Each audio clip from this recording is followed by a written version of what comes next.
Maabitha a uthuthuria a DCI ni mambikite uthuthuria wa njuragano ya Kiriga mwena wa Kamakis gicigo-ini kia ubunge kia Ruiru thutha mwiri wa mutumia umwe kuonekana utetwo nja wa nyumba. Wangekubali watu waone mwili at least isikue hata ni ya mtu neighbor hapa. Tunaona watu ni wengi hapa. Inaweza kuwa ni ya neighbor na hatujui. Askari wage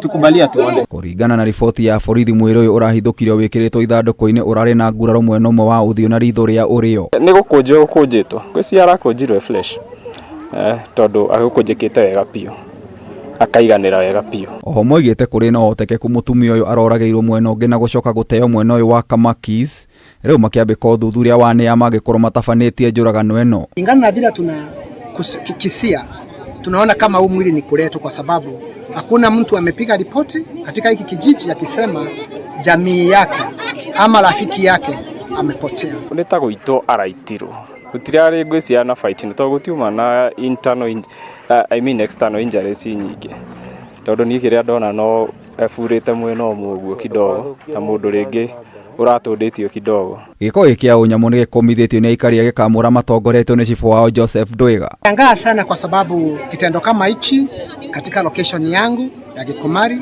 katika vijiji vyangu vyote 14 hata hapa Mitikenda hatujawahi ona tendo kama hili, lakini nimeongea na wananchi nikawaambia waweze kutujulisha chochote kile ambacho wanaweza kuwa wanajua kulingana na huu mwili ambao tunaona umewekwa hapa. Thutha wa maabitha a uthuthuria kuongania wira mwiri ucio ni utwaritwo nyumba-ini ya kuiga mĩĩrĩ ya City. Kuna hofu na tuko na uhakika serikali ya mtaa kiongozwa ni chief wetu Bwana Joseph Ndwiga, tutajua kitendawili ambacho kimetegwa katika hii kitendo. Ngeribotera Kameme TV, Jeta Getao wa Wanjikũ.